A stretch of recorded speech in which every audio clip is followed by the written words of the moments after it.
From Idaho's News Channel 7, this is Friday Night Football. Now, after a few weeks out on the road covering the Boise State football team, it is good to be back on Friday Night Football. Tust alongside Brady, Frederick. We have officially hit the home stretch of the high school football season, Brady. That's right. A lot of teams getting off to some great starts, and a lot of them making that final push to make it to the 5A state playoffs, any level of the state playoffs. But we saw some great games this week. Yeah, our 5A game of the week, pretty obvious. Mountain View hosting Eagle, and with a win, the Mustangs would clinch the division and a spot in the 5A SIC championship game. Mountain View would be without starting QB Justin McGee tonight, but they would still find a way. Valentin Gomez-Ricks punishes his way down inside the 2-yard line. Then on the next play, Grayson Flatten ties the game up at 7. Here come the Mustangs, though, in the other direction. Davis Harson throws an absolute bullet on the quick hitter to his versatile tight end, Seth Brox, for the first down. Later on that same drive, Noah Burnham scores the first of his 3 touchdowns. He had over $150 on the ground tonight. That put the Stangs up 14-7. Now, Eagles flying around on defense, too. Jack Giannini here coming up with the big hit and the tackle for loss. Then we go to the second quarter. Brock, you just saw him on offense. Now you're going to see him on defense. He gets the stop in the backfield for a tackle for loss. Mountain View would eventually get it going right before halftime, and it was a pair of sophomores that get the connection right here. Henry Nelson, starting at QB, goes up top to Tyler Weaver for the big score. That tied the game at 14. It was all Eagle, though, in the second half. The Stang game pitches a shutout in the second half. Eagle remains undefeated with a 28-14 win. They're going to play for the 5A SIC championship. Man, 7-0. What a start for the Stang game. We'll head over to Capitol. Eagles hosting Middleton Vikings at Donald Larson Park. This was in Boise tonight, and we're going to start it off with Eagle quarterback Braden Dudley getting things rolling as he completes to the wide receiver Brody Call. He pulls out the hook and ladder to Shepherd Fish, who runs it all the way down the sideline for the first score of the game. But Middleton would strike back on the very next drive. Quarterback Cash Weeks throws to wide receiver Ryan Lewis. He slips a tackle, and he takes this one all the way to the end zone and ties this game up at 7 points apiece. The Vikings would run away with things in the second half. Middleton takes this one 27-7.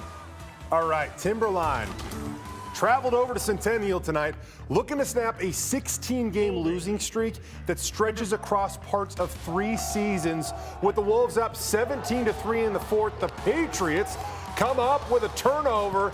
Andrew Pipel falls on it, and Centennial has life. Now, at least for a second, because guess what?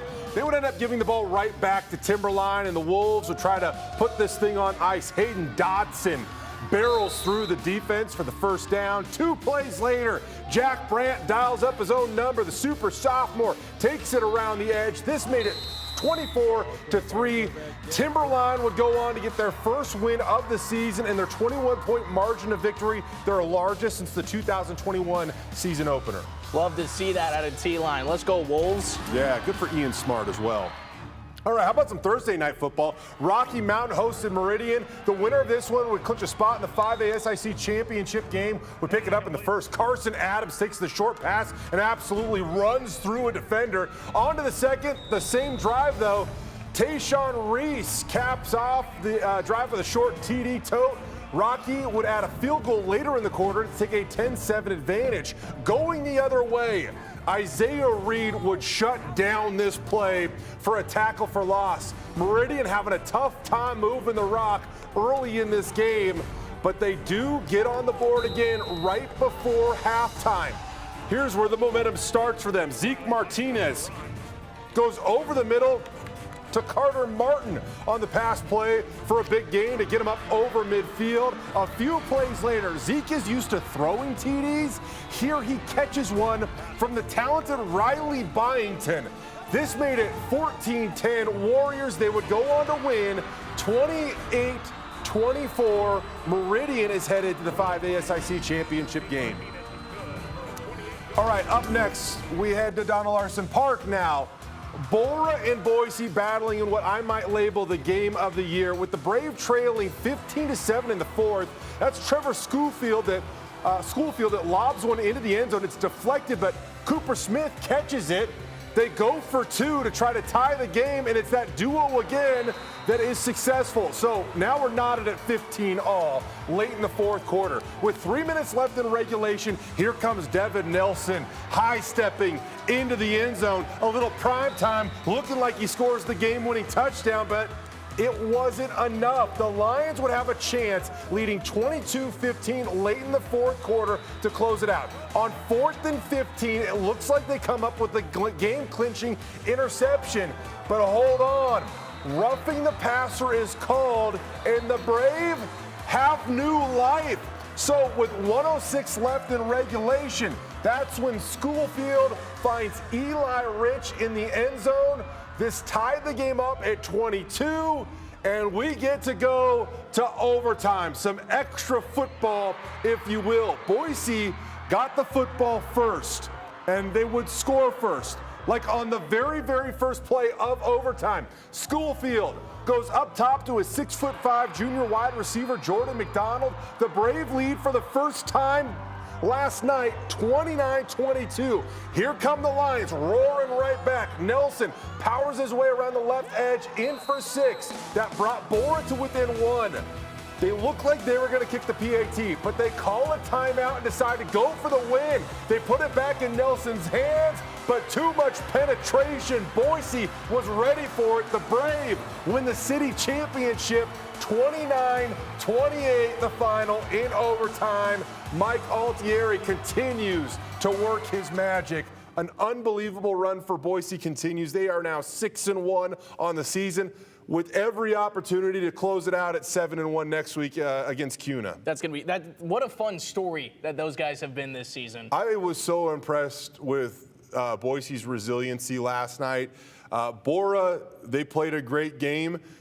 They should have and could have closed it out, but they left the door open just a little bit, and every time they would, Boise would take advantage of it. I know there were some controversial calls late in that game. If you're a Borah fan, you certainly believe that. But kind of those roughing the passer calls, if you're going to call it in the first quarter, you got to call it on 4th and 15 with 30 seconds to go or whatever in the fourth quarter. And a tip of the cap to Boise. Like I said, they were able to find a way to win that game. It was an incredible win. They never led in regulation. They never led in regulation, but somehow they get it done. And I can't remember off the top of my head, but they're basically in the playoffs, and they should get a good seed. And we'll see what the Brave can do now. Yeah, and when you take a look at Borah, that's going to set up a very pivotal final 2 games of the regular season for the Lions. You know, they just barely missed playoffs last season, so they've been ready for this moment, how they can respond and try to make that final push. We'll see that next week. Borah would have clinched a spot in the postseason with the win yesterday. Oh, man, that is tough. Yeah, so now they got to find a way to get one here in the final 2 weeks in order to get back to the postseason. And I said basically Boise's in the postseason. There's not basically. They've defined. 6-1 will do it. Yeah, right? they've defined that. So good on them. Okay, let's get back to some highlights here. Let's get on out to Homedale. A beautiful drive this time of year, right, Brady? Absolutely. One of my favorites to make. A clash between 2 undefeated rivals. The Trojans host the Weiser Wolverines, and Homedale rolling right out of the game. Dylan Fine rolls out and hits Brock Walker. The junior gets his team set up inside the 30-yard line, and it would not take long before the home team was knocking on the door. Into the end zone, they hand it off to Andrew Marston. He's met well before the goal line, but the senior able to spin out of the tackles, get that extra stretch to break in for the touchdown. He had a big night. Some shades of Trenton Fisher, a great running back for Homedale from last year, as the Trojans take a 14-0 lead early in this one. But Weiser fighting right back. 4th and 6, they go for it. Quarterback Colin Cook goes over the middle to Brock Spencer. The senior moves the chains, keeps the drive alive, but into the second quarter, they have some trouble with that Homedale D-line. A handful of Trojans bringing them down for the sack. Looked like Brody White and Brock Walker got there first,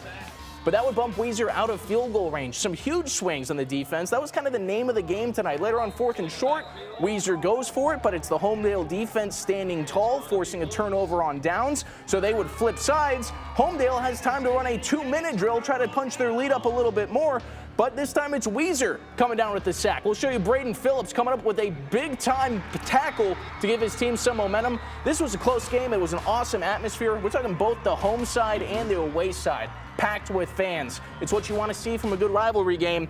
But in the end, it's Homedale winning this one 21-14. The Trojans now 7-0 on the season. I said our game of the week was obvious. Weiser Homedale came really close to actually winning game of the week honors. All right, next up, Bishop Kelly traveling over to Emmett. We begin here with House. Davis scoring the touchdown, flexing on the crowd. The Pups go up on top, 7-0. Ensuing possession for Bishop Kelly.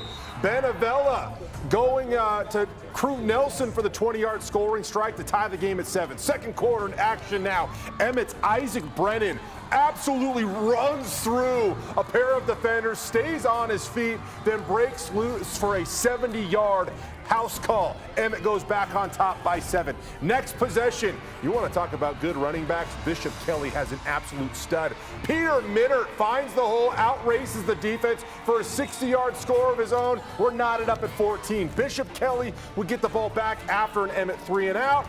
And then Avella with a bomb to Cooper Kamen. Somehow keeps his feet inbounds, coming up with the big grab, and it would set up this touchdown run from Minnert. This would be a back-and-forth game, but Bishop Kelly wins a slugfest on the road, 42-35 the final. Bishop Kelly has had a stout defense all season. For Emmett to put up 35, very impressive, but a resilient effort, I would say, by Bishop Kelly. Overcome a little bit of adversity. They improved to 7-0 on the season. Yeah, man, that is an exciting one. All right, we got one more highlight for you to show you tonight. It's a fun one. We're heading out to Simplot Stadium, not for the Oats, but for the Caldwell Cougs, hosting their rival, the Valley View Falcons.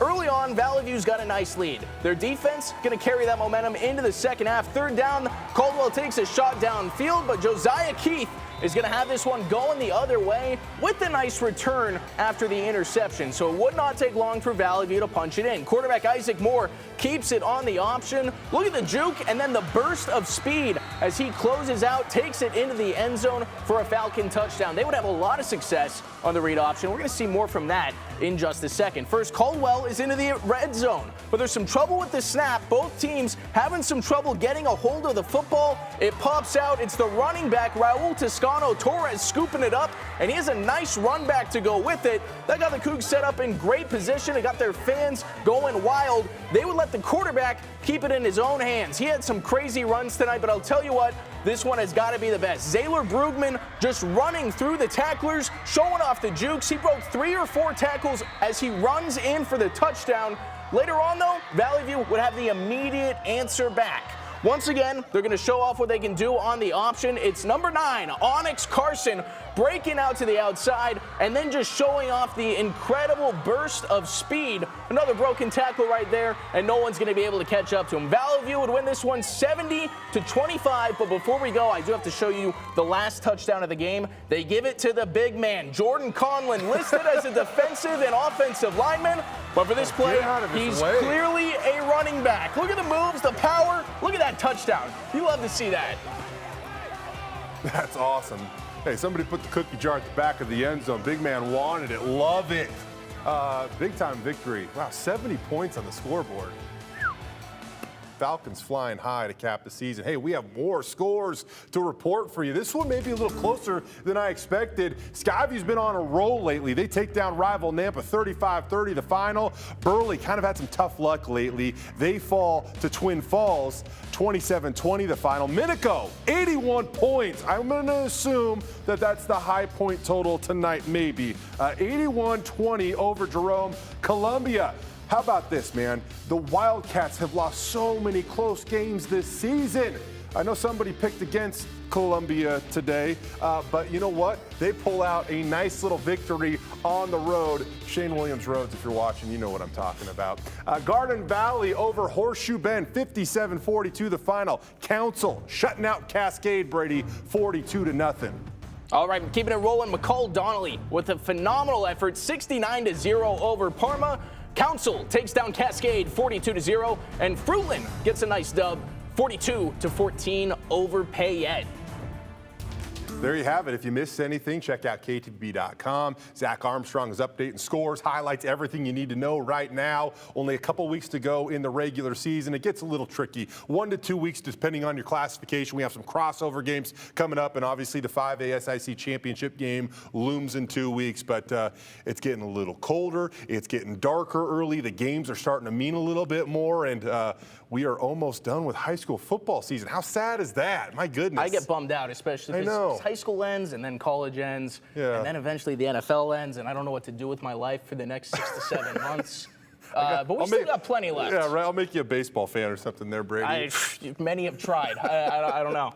Well, before we go, though, I do want to. We talked about how great the Borah Lions have been this season. We were actually debating in between a couple of those before the show, actually, for that matter, who should be the 5A SIC Player of the Year, and.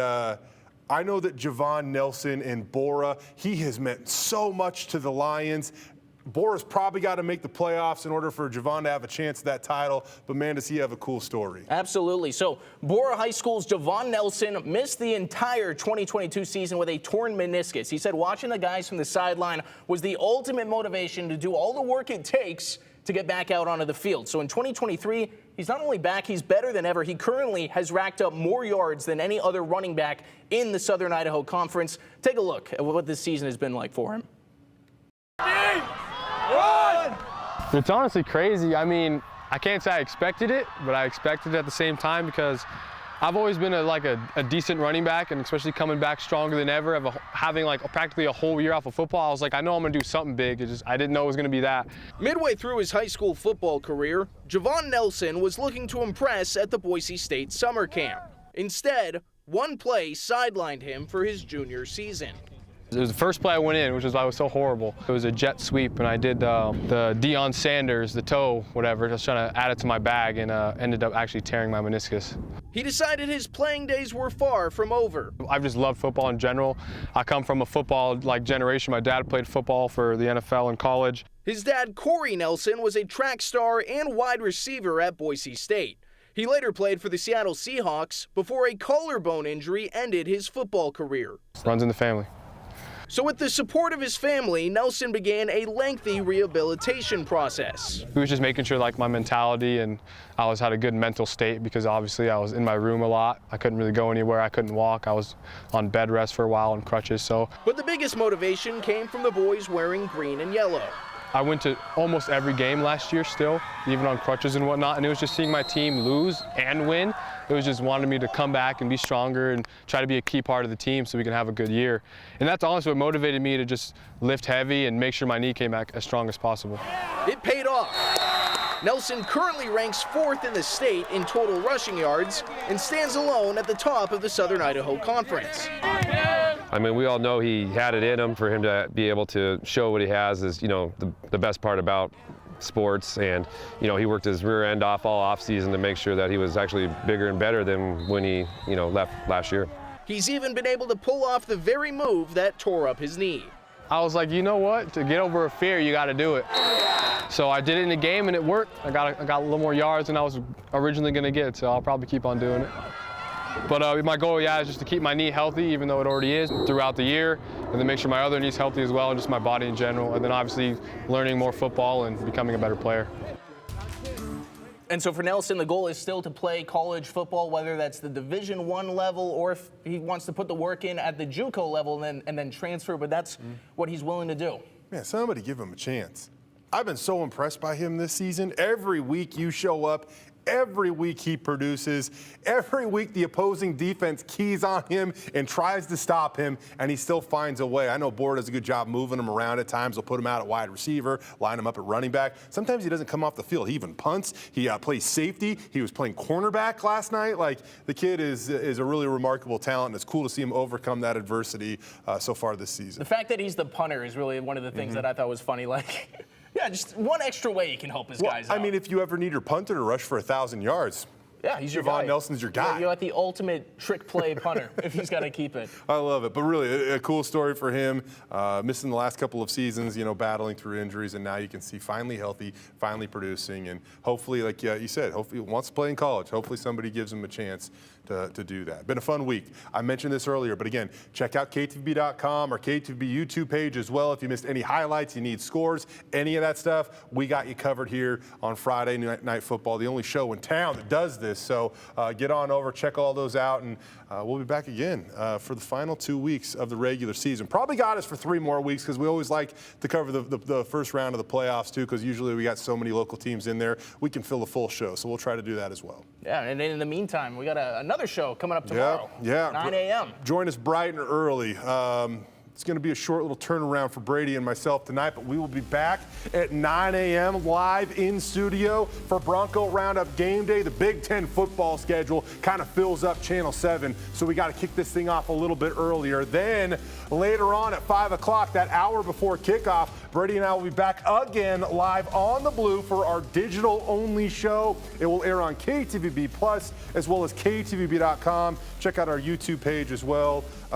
We're doing our best to make sure you have the latest and greatest news. We're going to get you ready from 9 to 10, and they'll be able to bring you those last-second injury updates and everything you need to see live from the field. Taylon Green warming up. He is going to start tomorrow. Maddox Matson is going to play. We'll be able to get you all that stuff and that exclusive look on KTVB Plus and KTVB.com leading up to kickoff tomorrow at 5 o'clock. Yeah, and you mentioned the dual quarterbacks. There's a lot of storylines going into this game, and it's a game that's really important. We're back in conference play. It's another step towards their goal of winning a Mountain West championship, and then eventually a bowl game is the other half of it. You know, everything's intact in terms of the Broncos' goals. Did you know that? I've heard it a couple times.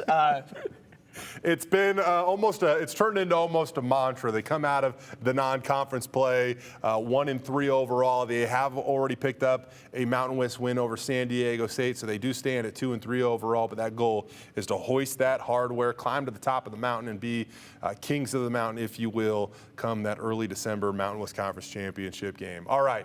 Get to bed, everybody. Brady and I are going to go do some editing because we got to get ready for the Bronco Roundup Game Day show again. 9 a.m. tomorrow is our first go-around right here on KTVB. We will see you then. Thanks for watching Friday Night Football. Check out our highlights at KTVB.com. For Brady Frederick, I'm Jay Tust. Thanks for watching, everybody.